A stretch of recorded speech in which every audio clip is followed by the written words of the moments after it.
Hi, I'm Mark. Welcome back to Foothill Paint Fabrication. Well, I've got my crappy old jeans on, so that means we're going to jump in the car and get it prepped for DTM.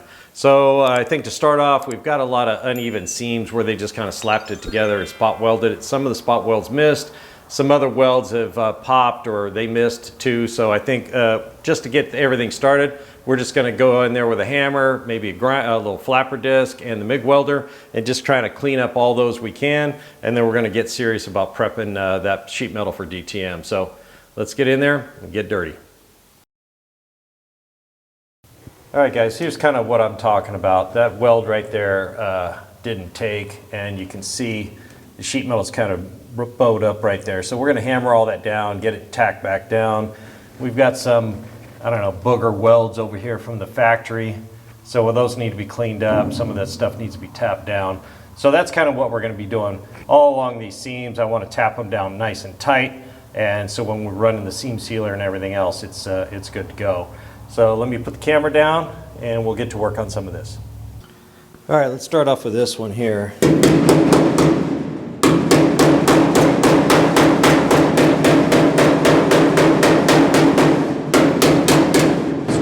Completely, and I think they had a MIG welder back then in 66, 67.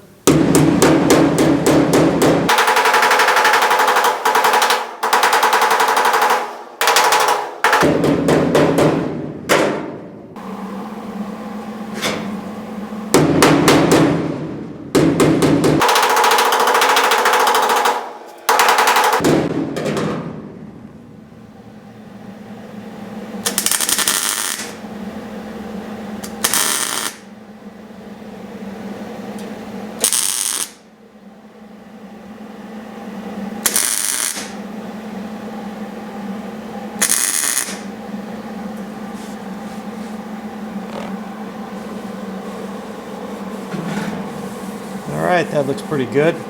Let's get this ground off nice and smooth. I don't want to cut myself, and we'll take care of anything else we find.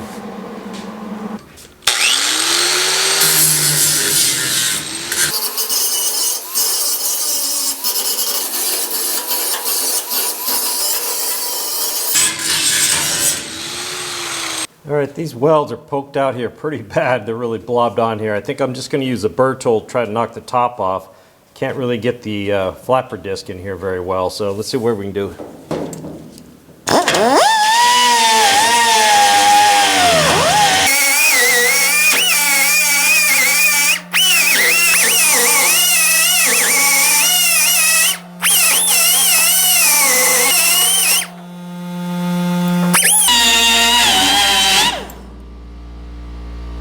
That burr tool made short work of it. These things, I've been using them to cut welds down lately and it's been working great. All right, that looks pretty good. I see a big old hole right here. We're gonna need seam sealer all along here and along here, inside and out. And yeah, we're gonna have to get some seam sealer ordered up.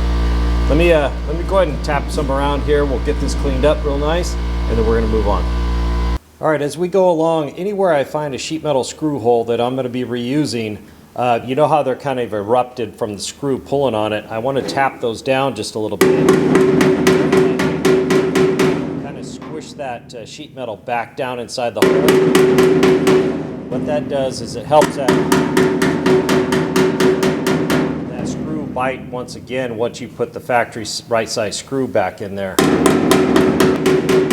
That makes a world of difference when you're putting those same size screws in so you don't have to upsize to a different screw.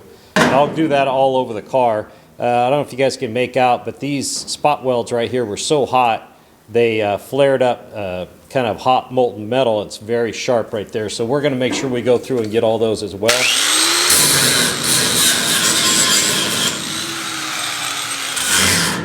And kind of get all of that stuff all done all over the whole car before we get in here with our hands or, you know, maybe a Scotch-Brite pad, sandpaper, wire wheel, so we don't end up cutting ourselves or destroying a pad. So I'm going to kind of keep working this side over here. I'm going to jump to the other side, bust it out, and then we're going to kind of look up at the top here where the headliner goes. All right, let's climb through the windshield here. See what we got going on in here. Oh, watch it. All right, so as you can tell, I got the car up on its side. It'd just be stupid if you got a rotisserie. Why work overhead when you put it up on on its side, right?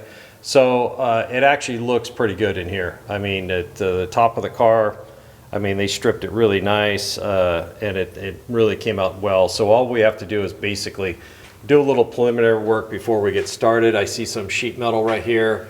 That's got a bend in it. We need to fix that. That's where the moldings clip on for the interior. Same thing over here, and I see, oh, I just see the clips for the window run channel. Those didn't get popped out. So I got to pop those out and a few other small things. I'm using a one-piece headliner from TMI, so I don't need all this headliner clip stuff. These are sharp, pointy things sticking out, cutting me. So I'll bend all those down carefully. And there's a little bit of welding I did when I made the shoulder harness mount for the seat belts. I did some welding, so I got a little grinding here and there, I'm sure, just to clean up. And then that's about it, really. So let me take care of that. And then we're going to get after this with a wire wheel and just kind of hit the whole thing and then see how it looks. And then we'll probably just get after it with some Scotch-Brite and call it good. Obviously, it's the inside of the car. We do not need to prep it as well as we would for the exterior, but obviously we want to seal this thing up tight. This was all bare. You know, this is just bare steel from the factory. It had some overspray on it, but other than that, that was just bare steel. So we're going to go a little bit farther than they did. We can't dip the car, but we can get as close as we can. All right, let's get this dirty work done, huh?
Whew.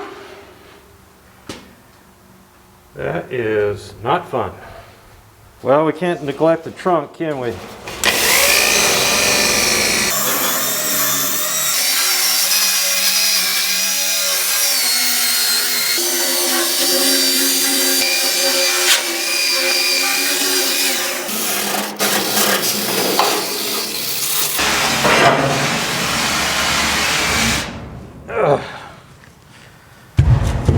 All right, I think that's about all I could get with the wire wheels. Whew. All right, I'm gonna vacuum this thing out and then we gotta move forward with some Scotch-Brite. All right, we are looking pretty darn good just with the wire wheel, so I'm pretty happy about that. Interior is looking just as good. I've got underneath the dash pretty good. The lighting's not so great. This gray is just so hard to film, but we are actually looking really good. So next is that old crappy cordless drill and Scotch-Brite pad stuck to the end of it. So let's flip this thing up on its edge and get to it. Okay, let's go ahead and get after it with the Duragold. So if you guys haven't seen this before, this is just like a little Velcro thing you stick on a drill. I picked this off Amazon. If I remember, I'll stick the link in the description. It's come in really handy.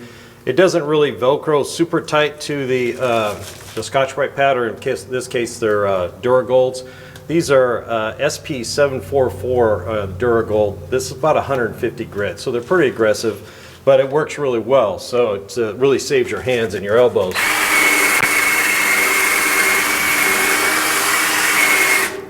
So it really does a nice little cleanup and a scuff at the same time. So when it gets down into these spots, obviously sandpaper or a disc or anything like all these spot welds, it gets down inside there. So I get about 2 of these discs out of each sheet, and then the little pieces that are left over, I just hang on to them and do with the rest of it. So let's get after this real quick here.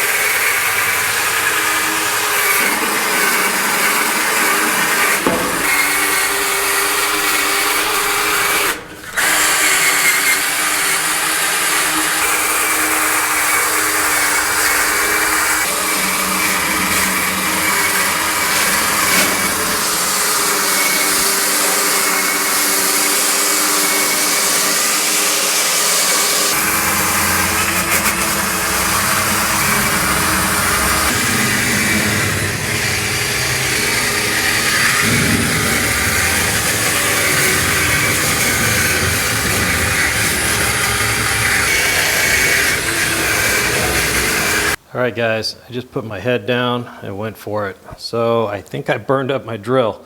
It was shut off. Maybe it's too hot, I don't know, maybe I burned it up, I don't know. But it did its job. It's looking really good in here. Got everything cleaned up really nice. Even inside there, I got down in there, put a pair of leather gloves on, got in there with a sandpaper and Scotch-Brite. Try to do everything, touch everything, to get everything clean, because when they dipped it, it went into phosphoric acid and then they pressure washed it. But obviously some areas they couldn't reach with the pressure washer, right? So I wanted to reach down inside there and make sure that was cleaned up, any loose stuff taken off, and really scuffed up really nice. Let's check out the trunk. Okay guys, came out really well. Look at that. Super shiny. I try to get everything, and this is the only time it's going to be done when I'm actually touching a lot of these other areas, because I mean this car wasn't dipped and a lot of this was just bare steel from the factory. So I got up inside there as far as I could, as far as my arms could reach, with sandpaper, Scotch-Brite pad, wire wheel, wire brush, you name it, just to get it scuffed and cleaned up really nice. And it came out really well. Now I did run into a few dots of rust here and there on the interior and in the trunk, and I think that's from me sweating and drops of sweat hitting, and then it's salty, because it's been like a furnace here for the last I don't know, 4 months. So I've sweated a little bit on this car, and I thought I wiped it all up, but obviously I didn't. But it came out really well. I'm super happy to get this over with. I am beat, I'll tell you that. It was a lot of work, but I'm glad to get it done. Whew. All right, what a day. Now I know this wasn't one of my more exciting videos, but I really want to show you guys what everything is involved to doing this kind of work right. Now you could say, well, it's just strip, just spray it, right? Well, there was a lot of areas they couldn't hit with the pressure washer, and so there was kind of like a chalky surface left over, and some stuff just needed to be rubbed just to break it all loose and get it clean. Obviously, we wire wheeled what we could, Scotch-Brite pad, sandpaper, wire brush, you name it. If I could reach it, it got some sort of attention, and that's really what I want to do to make sure the metal was conditioned so we get the best bond possible for that DTM. And I'm really happy with the results. I feel very fortunate that I had the car stripped and I didn't have to deal with seam sealer, goo, tar, filth, you name it that was in this car. So I kind of kept telling myself as I was struggling to get it done, but we did get it done, and I'm really happy. And now we can move on to the exterior, which should be the easy part, even though we have a lot more work to do to condition it even nicer than the inside, but that's coming up. Thanks for joining me here at Foothill Paint Fabrication. Don't forget to hit the like and subscribe button if you haven't already. Mash that bell and drop me a comment. I'd love to hear from you. We'll see you on the next one.